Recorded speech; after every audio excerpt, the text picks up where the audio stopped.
Hello guys, welcome to our YouTube channel study with M. आज मैं आप सभी के लिए काफ़ी इंपॉर्टेंट वीडियो लेके आई हूँ। तो देखिए, आपके आगामी उत्तराखंड पुलिस के एग्ज़ाम के रिगार्डिंग आज मैं आप सभी के लिए 100 क्वेश्चन का प्रैक्टिस सेट लेके आई हूँ। ये प्रैक्टिस सेट टोटली आईओ के पैटर्न पर तैयार किया गया है और आपका आगामी क्वेश्चन पेपर भी इसी पैटर्न पर तैयार किया जाएगा आईओ के द्वारा। तो काफ़ी हेल्प आपको इस प्रैक्टिस सेट से मिलने वाली है। तो आप सभी लोग हमारे इस प्रैक्टिस सेट में स्टार्टिंग से लेकर एंड तक बने रहें। और ये प्रैक्टिस सेट आपके उत्तराखंड पुलिस के एग्ज़ाम के साथ साथ अदर उत्तराखंड एग्ज़ाम में भी काफ़ी हेल्प करेगा। तो चलिए आज के इस प्रैक्टिस सेट को हम स्टार्ट करते हैं। स्टार्ट करने से पहले जिन लोगों ने अभी तक हमारे YouTube channel study with M को सब्सक्राइब नहीं किया है वो सब्सक्राइब कर लें। साथ ही साथ बगल में जो बेल आइकन दिख रहा है इसे भी प्रेस कर लें ताकि हम कोई भी वीडियो डालते हैं तो उसका नोटिफिकेशन आपके पास जल्द से जल्द पहुँच जाए। आप सभी लोग हमारे टेलीग्राम चैनल को भी ज्वाइन कर सकते हैं। ये भी स्टडी विद एम के नाम से ही बना हुआ है और टेलीग्राम चैनल पर रात को 8 बजे क्विज का भी आयोजन किया जाता है। काफ़ी इंपॉर्टेंट क्वेश्चन आपको क्विज के रूप में दिए जा रहे हैं तो आप कोई ज्वाइन कर सकते हैं। तो चलिए आज के सेशन को हम स्टार्ट करते हैं और इस सेशन का पहला क्वेश्चन है, कामदेव का पर्यायवाची क्या है। तो देखिए, कामदेव का पर्यायवाची क्या होता है, मन यज होता है। ऑप्शन डी यहाँ पे आपका राइट आंसर है। अगला क्वेश्चन देखेंगे, जयद्रथ का संधि विच्छेद क्या होगा। जयद्रथ का संधि विच्छेद होता है जयत धन रथ। ऑप्शन ए यहाँ पे आपका राइट आंसर है। और जयत धन रथ किस संधि का उदाहरण है, आप कमेंट करके बताइएगा कमेंट सेक्शन में। अगला देखेंगे, देवार्चन में प्रयुक्त संधि है।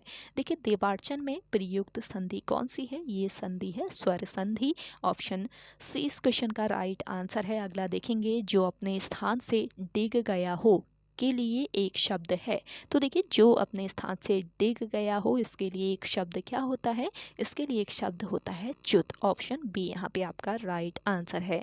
अगला देखेंगे, कजाकी और मैकू किसकी कहानियाँ हैं। तो देखिए, कजाकी और मैकू कहानियाँ हैं किसकी, प्रेमचंद की। ऑप्शन बी यहाँ पे आपका राइट आंसर है।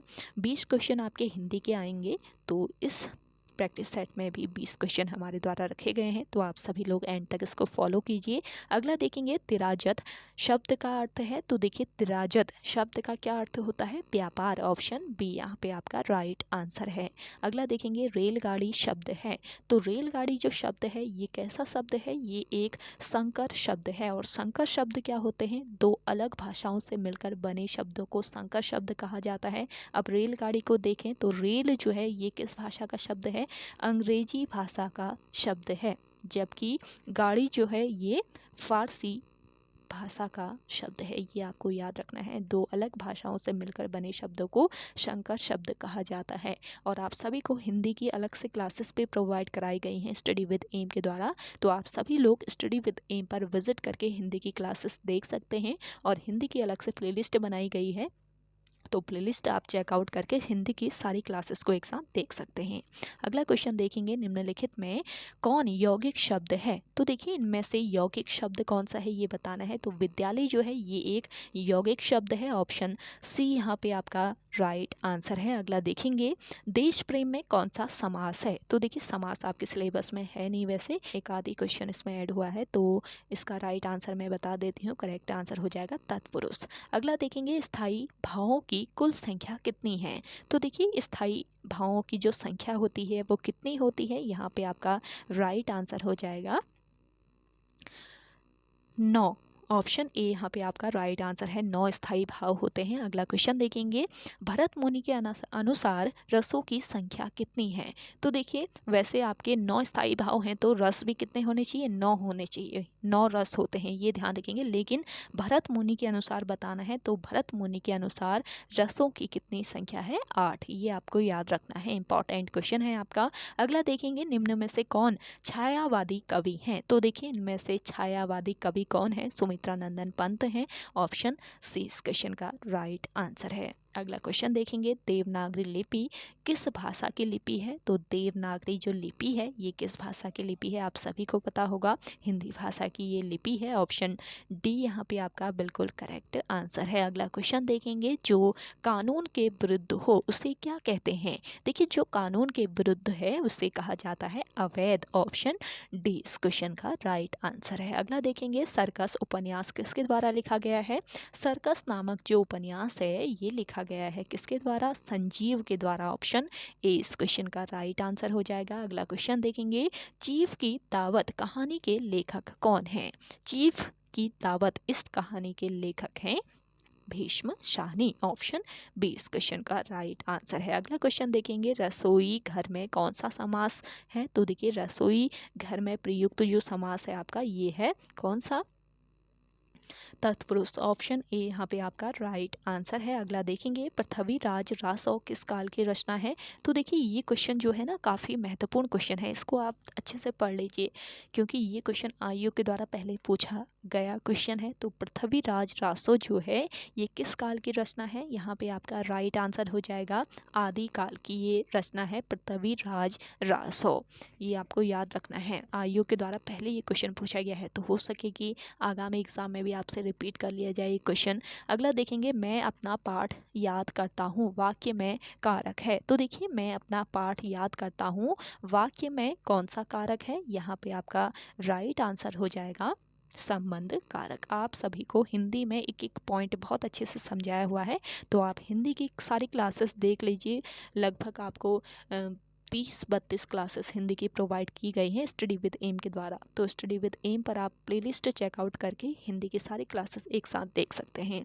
अगला देखेंगे, अधुनातन शब्द का विलोम शब्द क्या होता है? तो देखिए, अधुनातन का विलोम शब्द बताना है। अधुनातन का विलोम होता है पुरातन। ऑप्शन ए इस क्वेश्चन का राइट आंसर है। अगला देखेंगे, गदर पार्टी की स्थापना किसने की थी? गदर पार्टी जो है इसकी स्थापना की थी लाला हरदयाल ने। ऑप्शन बी यहाँ पे आपका राइट आंसर है। अगला क्वेश्चन देखेंगे, इंडियन इकोनॉमिक क्राइसिस पुस्तक किसके द्वारा लिखी गई है? इंपॉर्टेंट क्वेश्चन है। तो देखिए, इंडियन इकोनॉमिक क्राइसिस ये पुस्तक लिखी गई है किसके द्वारा? C.T. कुरियन के द्वारा। ऑप्शन सी इस क्वेश्चन का राइट आंसर है। अगला क्वेश्चन देखेंगे, अगला क्वेश्चन है आपका, हिंदू महासभा की स्थापना 1915 में कुंभ मेले के अवसर पर हुई। कहाँ पर हुई ये बताना है। तो हिंदू महासभा की जो स्थापना है ये 1915 ईस्वी में कुंभ मेले के अवसर पर कहाँ पर की गई थी? हरिद्वार में। ऑप्शन डी यहाँ पे आपका राइट आंसर है। अगला क्वेश्चन देखेंगे, संक्रमण जिससे मलेरिया उत्पन्न होता है? तो देखिए, ये संक्रमण कौन सा है जिससे मलेरिया उत्पन्न होता है? यहाँ पे आपका राइट आंसर क्या हो जाएगा? करेक्ट आंसर है देखिए परजीवी। ऑप्शन सी यहाँ पे आपका राइट आंसर है। अगला देखेंगे, द्वितीय बौद्ध संगति आयोजित हुई। द्वितीय बौद्ध संगति कहाँ पर आयोजित की गई थी? यहाँ पे आपका राइट आंसर हो जाएगा वैशाली में। ऑप्शन ए बिल्कुल करेक्ट आंसर है आपका। अगला क्वेश्चन देखेंगे, भारतीय संविधान का भाग 9 क संबंधित है। देखिए, भारतीय संविधान का भाग 9 क ये किससे संबंधित है ये बताना है। तो यहाँ पे आपका करेक्ट आंसर हो जाएगा देखिए नगर पालिकाओं से। भारतीय संविधान का भाग 9 को संबंधित है नगर पालिकाओं से। अगला क्वेश्चन है, भारतीय राष्ट्रीय कांग्रेस के लखनऊ अधिवेशन की अध्यक्षता किसने की थी? तो देखिए, भारतीय राष्ट्रीय कांग्रेस का जो लखनऊ अधिवेशन हुआ था इसकी अध्यक्षता किसके द्वारा की गई ये बताना है। तो यहाँ पे आपका करेक्ट आंसर हो जाएगा अंबिका चरण मजूमदार। अंबिका चरण मजूमदार द्वारा लखनऊ अधिवेशन की अध्यक्षता की गई थी भारतीय राष्ट्रीय कांग्रेस के। ये आपको याद रखना है। ऑप्शन डी इस क्वेश्चन का राइट आंसर है। आप कमेंट करके बताइएगा कि भारतीय राष्ट्रीय कांग्रेस का लखनऊ अधिवेशन किस वर्ष हुआ था। अगला देखेंगे, ब्लॉक प्रमुख का निर्वाचन करता है। देखिए, ब्लॉक प्रमुख का निर्वाचन कौन करता है? यहाँ पे आपका राइट आंसर हो जाएगा पंचायत के सदस्य। अगला क्वेश्चन देखेंगे, किस राज्य में जैतापुर नाभिकीय संयंत्र है? तो देखिए, जैतापुर नाभिकीय संयंत्र ये किस राज्य में है? ये है आपका महाराष्ट्र में। मोस्ट इंपॉर्टेंट क्वेश्चन है। अगला क्वेश्चन देखेंगे, राज्य में चंद्र सिंह राही किस क्षेत्र से संबंधित है? तो देखिए, चंद्र सिंह राही का संबंध है किससे? संगीत से। ऑप्शन डी यहाँ पे आपका राइट आंसर है। अगला क्वेश्चन देखेंगे, नैनी डाडा किस जनपद में स्थित है? तो नैनी डाडा है आपके कहाँ पर? पौड़ी गढ़वाल में। ऑप्शन बी यहाँ पे आपका राइट आंसर हो जाएगा। अगला क्वेश्चन देखेंगे, गुड़ केदार का मेला किस जनपद में लगता है? तो देखिए गुड़ केदार का जो मेला है ये आयोजित किया जाता है आपके कहाँ पर? अल्मोड़ा में। ऑप्शन ए यहाँ पे आपका राइट आंसर है। अगला क्वेश्चन देखेंगे, शाह जफर किस नगर का प्राचीन नाम है? तो शाह जफर जो है ये प्राचीन नाम है किसका? जसपुर का। ऑप्शन सी यहाँ पे आपका राइट आंसर हो जाएगा। अगला क्वेश्चन देखेंगे, नंदा राजा में किस चंद राजा ने छतौली भेजी थी? तो देखिए नंदा राजात यात्रा में किस राजा ने छतौली भेजी थी? इंपॉर्टेंट क्वेश्चन है आपका, तो करेक्ट आंसर हो जाएगा बाज बहादुर चंद। ऑप्शन डी यहाँ पे आपका बिल्कुल राइट आंसर है। अगला क्वेश्चन देखेंगे, पिंडारी किसकी सहायक नदी है? तो देखिए पिंडारी सहायक नदी है किस नदी की? अलकनंदा नदी की। ऑप्शन ए इस क्वेश्चन का राइट आंसर है। अगला क्वेश्चन है, उत्तराखंड में रामन वर्मी किस आभूषण को कहा जाता है? तो यहाँ पे आपका करेक्ट आंसर क्या हो जाएगा? देखिए करेक्ट आंसर है गुलबंद। गुलबंद को रामन वर्मी भी कहा जाता है। अगला क्वेश्चन देखेंगे, शीतकाल में तुंगनाथ मंदिर की पूजा किस स्थान पर होती है? ये बताना है। तो यहाँ पे आपका करेक्ट आंसर हो जाएगा मक्कू मठ में। शीतकाल में तुंगनाथ मंदिर की पूजा कहाँ पर की जाती है? मक्कू मठ में की जाती है।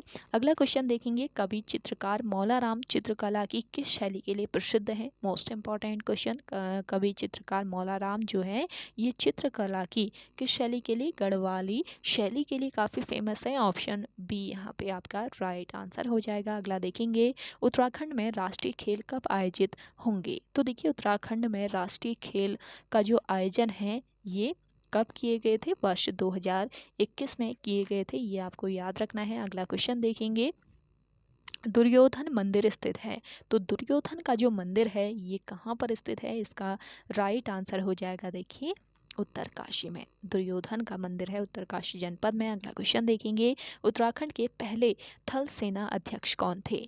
उत्तराखंड राज्य के पहले थल सेना अध्यक्ष बताने हैं तो करेक्ट आंसर हो जाएगा विपिन चंद्र जोशी। ऑप्शन ए यहाँ पे आपका राइट आंसर है। अगला क्वेश्चन देखेंगे, यूनिसेफ के प्रथम भारतीय युवा दूत किसे बनाया गया? तो देखिए इंपॉर्टेंट क्वेश्चन है, हाल ही में तो नहीं कहेंगे। यूनिसेफ की प्रथम भारतीय युवा दूत बनाया गया है किसको? यहाँ पे आपका राइट आंसर हो जाएगा देखिए हिमा दास को। यूनिसेफ के प्रथम भारतीय युवा दूत बनाया गया था हिमा दास को। अगला क्वेश्चन है, सी बॉक्स योजना का आरंभ कब किया गया? मोस्ट इंपॉर्टेंट है, सी बॉक्स योजना जो है इसका आरंभ कब किया गया? इसका राइट आंसर हो जाएगा 24 जनवरी 2019 को। ऑप्शन ए यहाँ पे आपका राइट आंसर हो जाएगा। अगला देखेंगे, राजस्व पुलिस व्यवस्था किसके समय हुई थी? राजस्व पुलिस व्यवस्था किसके समय शुरू की गई थी? तो यहाँ पे आपका राइट आंसर क्या हो जाएगा? करेक्ट आंसर हो जाएगा रैमजे के समय। ऑप्शन बी यहाँ पे आपका राइट आंसर है। अगला देखेंगे, टिंचरी माई पुस्तक के लेखक का नाम बताइए। तो देखिए टिंचरी माई पुस्तक के लेखक का नाम क्या हो जाएगा? कुलदीप रावत। ऑप्शन ए यहाँ पे आपका राइट आंसर है। अगला क्वेश्चन है, मुकेश रावत का संबंध है। तो देखिए मुकेश रावत जो है इनका संबंध किससे है? इसका राइट आंसर है भारोत्तोलन से। भारोत्तोलन से मुकेश रावत का संबंध है। अगला क्वेश्चन है, राज्य की स्वास्थ्य एवं जनसंख्या नीति प्रथम बार कब घोषित की गई? तो राज्य की स्वास्थ्य एवं जनसंख्या नीति प्रथम बार घोषित की गई थी किस वर्ष? वर्ष 2003 में। 6 फरवरी 2003 को जनसंख्या नीति प्रथम बार घोषित की गई। राज्य की स्वास्थ्य एवं जनसंख्या नीति प्रथम बार 6 फरवरी 2003 को घोषित की गई। अगला क्वेश्चन है, सालम का भगत किसे कहा जाता है? सालम का भगत कहा जाता है किसे? प्रताप सिंह बोहरा को। ऑप्शन सी यहाँ पे आपका राइट आंसर है। अगला देखेंगे, कुमाऊं ए परस्पेक्टिव पुस्तक के लेखक कौन है? कुमाऊं ए परस्पेक्टिव इस पुस्तक के लेखक बताने हैं तो देवकी नंदन पांडे आपका यहाँ पे राइट आंसर हो जाएगा। अगला क्वेश्चन देखेंगे, गढ़वाल प्रजा मंडल नामक संस्था की स्थापना कब हुई थी? देखिए गढ़वाल प्रजा मंडल नामक संस्था की जो स्थापना की गई थी, ये कब की गई थी? वर्ष 1939 में की गई थी, यानी कि ऑप्शन सी यहाँ पे आपका राइट आंसर हो जाएगा। आप सभी को आज का ये सेशन पसंद आ रहा है तो जल्दी से लाइक कर लें। जिन लोगों ने अभी भी हमारे YouTube channel study with M को सब्सक्राइब नहीं किया है वो सब्सक्राइब कर लीजिए, और सेशन ज़्यादा से ज़्यादा आप सभी लोग शेयर कीजिएगा अपने दोस्तों के साथ, अपने व्हाट्सएप ग्रुप्स में। और ये जो आपका प्रैक्टिस सेट है, यानी कि एज अ मॉडल पेपर आप कह सकते हैं इसको, तो मॉडल पेपर ये आपके आगामी उत्तराखंड के सभी एग्ज़ाम के लिए काफ़ी इम्पोर्टेंट रहने वाला है, तो आप सभी लोग एंड तक इस सेशन में बने रहें। अगला है आपका घोड़ाखाल सैनिक स्कूल की स्थापना किस वर्ष हुई? तो देखिए घोड़ाखाल सैनिक स्कूल की जो स्थापना हुई थी ये हुई थी वर्ष 1966 में। ऑप्शन सी यहाँ पे आपका बिल्कुल करेक्ट आंसर है। अगला देखेंगे, भारत की नई औद्योगिक नीति 1991 आधारित है। तो भारत की नई औद्योगिक नीति 1991 ये किस पर आधारित है ये बताना है। तो करेक्ट आंसर क्या हो जाएगा? उदारीकरण, निजीकरण, वैश्वीकरण, सभी पर आधारित है। तो उपयुक्त तो सभी ऑप्शन डी यहाँ पे आपका राइट आंसर है। अगला क्वेश्चन देखेंगे, भारतीय रिजर्व बैंक के गवर्नर के कार्यकाल की अवधि होती है। तो देखिए भारतीय रिजर्व बैंक के जो गवर्नर होते हैं इनके कार्यकाल की अवधि कितनी होती है? इसका राइट आंसर है 3 साल। ऑप्शन बी यहाँ पे आपका राइट आंसर हो जाएगा। अगला देखेंगे, कौन सी धातु चाकू से काटी जा सकती है? तो ये धातु कौन सी है? यहाँ पे आपका राइट आंसर हो जाएगा सोडियम। ऑप्शन डी इस क्वेश्चन का राइट आंसर है। अगला देखेंगे, अगला क्वेश्चन है आपका, कालागढ़ बांध का निर्माण किस नदी पर किया गया है? कालागढ़ बांध स्थित है आपके रामगंगा नदी पर। ऑप्शन ए यहाँ पे आपका राइट आंसर है। किस जनपद में स्थित है कालागढ़ बांध? आप सभी लोग कमेंट करके बताइएगा कमेंट सेक्शन में। अगला क्वेश्चन है, चौदास का कुडाली पर्व मनाते हैं। तो देखिए चौदास का कुडाली पर्व किस जनजाति के लोग मनाते हैं? यहाँ पे आपका राइट आंसर है सौगा जनजाति। अगला क्वेश्चन है, मेक इन इंडिया का लोगो है। देखिए मेक इन इंडिया इसका लोगो क्या है? इसका लोगो है शेर। ऑप्शन बी इस क्वेश्चन का राइट आंसर है। अगला क्वेश्चन देखेंगे, लुप्त क्रम ज्ञात करना है। तो देखिए यहाँ पे क्वेश्चन मार्क की जगह पर जो लुप्त क्रम है इसको ज्ञात करना है। इसका राइट आंसर क्या हो जाएगा? देखिए इसका राइट आंसर है यहाँ पे RTNP। ऑप्शन सी यहाँ पे आपका राइट आंसर है। पहले जो प्रैक्टिस सेट सॉल्व कराए थे उसमें भी मैंने आपको इस तरीके के क्वेश्चन सॉल्व करना सिखाया था, तो पुराने प्रैक्टिस सेट जिन लोगों ने नहीं देखे हैं वो देख लीजिएगा। अगला देखेंगे, तारों के मध्य दूरी ज्ञात करने की इकाई। तारों के मध्य दूरी ज्ञात करने की जो इकाई है वो क्या है? प्रकाश वर्ष है। अगला क्वेश्चन है, प्रथम भारतीय जिन्हें भारत रत्न दिया गया है। तो देखिए ये प्रथम भारतीय कौन है जिन्हें भारत रत्न दिया गया है? तो यहाँ पे आपका राइट आंसर क्या हो जाएगा? Doctor S Radhakrishnan. अगला क्वेश्चन देखेंगे, माउंट बैटन योजना की घोषणा किस वर्ष की गई थी? माउंट बैटन योजना जो है इसकी घोषणा किस वर्ष की गई थी? ये वर्ष था वर्ष 1947। ऑप्शन सी यहाँ पे आपका राइट आंसर है। अगला क्वेश्चन देखेंगे, रेड क्रॉस का मुख्यालय कहाँ पर स्थित है? रेड क्रॉस का हेडक्वार्टर बताना है। आप कमेंट करके बताइएगा रेड क्रॉस की जो स्थापना है वो किस वर्ष की गई थी? देखिए इसका हेडक्वार्टर मैं बता देती हूँ, इसका हेडक्वार्टर है कहाँ पर? जिनेवा स्विट्जरलैंड में। ऑप्शन बी इस क्वेश्चन का राइट आंसर है। अगला क्वेश्चन देखेंगे, IISc अवस्थित है। तो देखिए IISc ये कहाँ पर अवस्थित है? बेंगलुरु में। ऑप्शन ए यहाँ पे आपका राइट आंसर है। अगला देखेंगे, दृष्टि 2025 का संबंध किससे है? देखिए दृष्टि 2025 इसका संबंध बताना है। तो इसका संबंध किससे है? खाद्य उत्पादन से। ऑप्शन सी यहाँ पे आपका राइट आंसर है। चलिए अगला क्वेश्चन देखते हैं। अगला है आपका, आयुष्मान भारत का संबंध किससे है? आयुष्मान भारत का जो संबंध है ये किससे है? इसका राइट आंसर है स्वास्थ्य से। आयुष्मान भारत योजना का संबंध है स्वास्थ्य सुविधा से। अगला क्वेश्चन है आपका, खालसा पंथ की नींव किस सिख गुरु ने डाली थी? खालसा पंथ की नींव डाली थी किस सिख गुरु ने? ये सिख गुरु थे आपके गुरु गोविंद सिंह। ऑप्शन ए यहाँ पे आपका राइट आंसर है। अगला क्वेश्चन देखेंगे, सुंदर वन के जंगलों को क्या कहा जाता है? तो देखिए सुंदर वन के जंगलों को कहा जाता है, क्या कहा जाता है? मैंग्रोव कहा जाता है। और मैंग्रोव वन वाला क्षेत्र भारत में सबसे ज़्यादा कहाँ पर है? सुंदरबन में ही है, ये आपको याद रखना है। अगला क्वेश्चन है द वाइट टाइगर के लेखक कौन है? तो देखिए द वाइट टाइगर इसके लेखक बताने हैं, तो इसके लेखक कौन है? यहाँ पे आपका राइट आंसर हो जाएगा अरविंद अडिगा। ऑप्शन सी इस क्वेश्चन का राइट आंसर है। अगला क्वेश्चन देखेंगे, किसे भारतीय मिसाइल प्रौद्योगिकी का पिता कहा जाता है? तो भारतीय मिसाइल प्रौद्योगिकी का पिता किसे कहा जाता है? डॉक्टर APJ अब्दुल कलाम को। ऑप्शन बी इस क्वेश्चन का राइट आंसर है। अगला देखेंगे, मनुष्य के नेत्रों के स्वस्थ संचालन के लिए किस विटामिन की आवश्यकता होती है? तो यहाँ पे आपका राइट आंसर हो जाएगा विटामिन ए। आपके कुछ क्वेश्चन साइंस के इसमें हैं, एक दो क्वेश्चन, तो वैसे साइंस सिलेबस में है नहीं, आप इसको स्किप कर सकते हैं।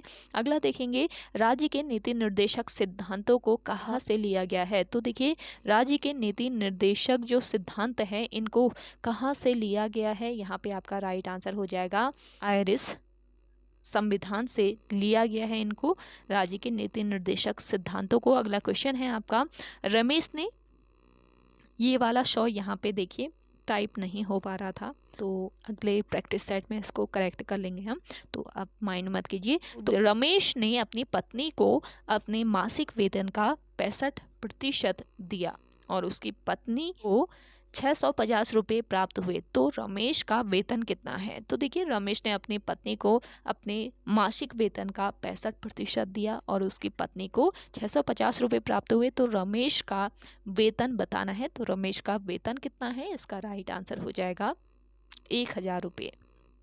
1000 रुपये इसका वेतन है। अगला क्वेश्चन देखेंगे, सर्वग्राही कौन सा रुधिर वर्ग होता है? तो देखिए सर्वग्राही रुधिर वर्ग कौन सा होता है? यहाँ पे आपका करेक्ट आंसर हो जाएगा AB। अगला क्वेश्चन है, कौन सा चोल शासक या गंगे विजेता के रूप में प्रसिद्ध था? तो देखिए कौन सा चोल शासक या गंगे विजेता के रूप में प्रसिद्ध था? यहाँ पे आपका राइट आंसर क्या हो जाएगा? करेक्ट आंसर है आपका राजेंद्र चोल प्रथम। कौन सा चोल शासक था जो कि गंगे विजेता के रूप में प्रसिद्ध था? ये था राजेंद्र चोल प्रथम। अगला क्वेश्चन है कि वर्ष 1829 ईस्वी में किस गवर्नर ने भारत में सती प्रथा को अपराध घोषित करते हुए समाप्त किया था? मोस्ट इंपॉर्टेंट क्वेश्चन है। तो देखिए ये गवर्नर कौन थे? यहाँ पे आपका करेक्ट आंसर है लॉर्ड विलियम बेंटिक। सती प्रथा को समाप्त किया था लॉर्ड विलियम बेंटिक ने। किस वर्ष? वर्ष 1829 में। अगला देखेंगे, लिपुलेख दर्रा भारत के किस राज्य में स्थित है? लिपुलेख जो दर्रा है ये आपके किस राज्य में है? उत्तराखंड राज्य में। ऑप्शन सी यहाँ पे आपका राइट आंसर है। चलिए अगला देखेंगे, अगला क्वेश्चन है आपका, तिब्बत में ब्रह्मपुत्र नदी को किस नाम से जाना जाता है?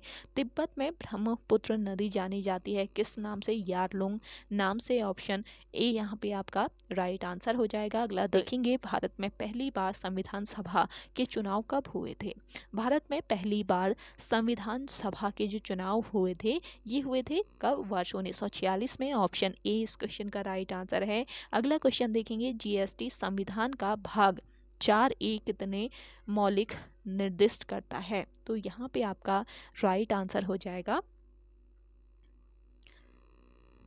98। ये ध्यान रखेंगे, कितने मौलिक कर्तव्य निर्दिष्ट करता है? 98 मौलिक कर्तव्य। अगला क्वेश्चन देखेंगे, अगला क्वेश्चन है आपका, एकीकृत सर्किट किससे बने होते हैं? तो देखिए एकीकृत जो सर्किट होते हैं ये सिलिकॉन के बने होते हैं। अगला क्वेश्चन है, किस देश ने 2022 में फीफा फुटबॉल वर्ल्ड कप की मेज़बानी की? तो यहाँ पे आपका राइट आंसर क्या हो जाएगा? देखिए करेक्ट आंसर है आपका कतर। अगला क्वेश्चन देखेंगे, अल्पना किस राज्य का पारंपरिक लोक कला है? तो देखिए अल्पना जो है ये किस राज्य का पारंपरिक लोक कला है? ये है आपके पश्चिम बंगाल का। अगला क्वेश्चन है, भारत का निर्वाचन आयोग है, भारत का निर्वाचन आयोग ये संवैधानिक संस्था है, ये आपको याद रखना है। अगला क्वेश्चन देखेंगे, कुंवर विचित्र शाह संग्रहालय किस जनपद में स्थित है? कुंवर विचित्र शाह संग्रहालय मोस्ट इंपॉर्टेंट है, तो ये कहाँ पर स्थित है? ये स्थित है आपके टिहरी गढ़वाल में। ऑप्शन बी इस क्वेश्चन का राइट आंसर है। अगला देखेंगे, लोधी वंश का अंतिम शासक कौन था? लोधी वंश का अंतिम शासक था इब्राहिम लोधी। ऑप्शन सी इस क्वेश्चन का राइट आंसर है। अगला क्वेश्चन देखेंगे, भारत का सबसे लंबा बांध कौन सा है। भारत का सबसे लंबा बांध बताना है तो ये है हीराकुंड बांध। किस राज्य में लोकेटेड है हीराकुंड बांध और किस नदी पर स्थित है, आप कमेंट करके बताइएगा कमेंट सेक्शन में। अगला क्वेश्चन देखेंगे, चकमौर का युद्ध गुरु गोविंद सिंह और मुगल सेना के बीच लड़ा गया। कब लड़ा गया चकमौर का युद्ध गुरु गोविंद सिंह और मुगल सेना के बीच। यहाँ पे आपका राइट आंसर है 1705 ईस्वी में। ऑप्शन ए इस क्वेश्चन का राइट आंसर है। अगला क्वेश्चन देखेंगे, निम्नलिखित में से कौन सी भारत के संविधान की विशेषता नहीं है। तो भारत के संविधान की विशेषता कौन सी नहीं है, इनमें से दोहरी नागरिकता। ऑप्शन सी यहाँ पे आपका राइट आंसर है। अगला देखेंगे, चिटगांव शस्त्रागार पर धावा किसके नेतृत्व में किया गया था। तो देखिए, चिटगांव शस्त्रागार पर धावा ये किसके नेतृत्व में किया गया था, सूर्य सेन के नेतृत्व में। ऑप्शन सी यहाँ पे आपका राइट आंसर है। अगला देखेंगे, भारत में गर्मदलीय आंदोलन का पिता कहा जाता है। भारत में गर्मदलीय आंदोलन का पिता किसे कहा जाता है, इसका राइट आंसर हो जाएगा बाल गंगाधर तिलक को। ऑप्शन ए बिल्कुल राइट आंसर है। अगला देखेंगे, अविश्वास प्रस्ताव किस सदन में लाया जाता है। अविश्वास प्रस्ताव जो होता है ये लाया जाता है आपके लोकसभा में। अगला देखेंगे, भारतीय पुनर्जागरण का जनक माना जाता है। तो भारतीय पुनर्जागरण का जनक किसे, राजा राम मोहन राय को माना जाता है। अगला क्वेश्चन है, सिलोन किस देश का पुराना नाम है। तो देखिए, सिलोन जो था ये किस देश का पुराना नाम था, श्रीलंका का। ऑप्शन डी यहाँ पे आपका राइट आंसर है। अगला देखेंगे, मुकेश रावत का संबंध है। मुकेश रावत का संबंध है भारोत्तोलन से। अगला क्वेश्चन है आपका, दनगल मेला लगता है। दनगल नामक जो मेला है ये आपके कहाँ पर आयोजित किया जाता है, पौड़ी गढ़वाल में। अगला क्वेश्चन है, उत्तराखंड में चकबंदी समिति का गठन किस वर्ष किया गया था। मोस्ट इंपॉर्टेंट क्वेश्चन है। तो देखिए, उत्तराखंड में चकबंदी समिति का गठन किया गया था वर्ष 2009 में। ऑप्शन बी यहाँ पे आपका राइट आंसर है। राज्य में अगला देखेंगे, राज्य में सर्वप्रथम बागवानी फसलों की शुरुआत यूरोपीय मिशनरियों ने कब की थी। तो देखिए, राज्य में सर्वप्रथम बागवानी फसलों की शुरुआत यूरोपीय मिशनरियों द्वारा कब की गई, इसका राइट आंसर हो जाएगा 1869। अगला क्वेश्चन देखेंगे, टिहरी में रेड क्रॉस सोसाइटी की स्थापना किसने की। टिहरी में रेड क्रॉस सोसाइटी इसकी स्थापना किसने की थी, नरेंद्र शाह ने। अगला क्वेश्चन है, मंगोली शैलचित्र स्थित है। मंगोली नामक जो शैलचित्र हैं ये कहाँ पर स्थित है, तो ये स्थित है आपके नैनीताल में। मोस्ट इंपॉर्टेंट है। अगला देखेंगे, पौराणिक तिमोड़ा मेला किस जनपद में लगता है। तो पौराणिक मेला है तिमोड़ा मेला जो कि आयोजित किया जाता है चमोली जनपद में।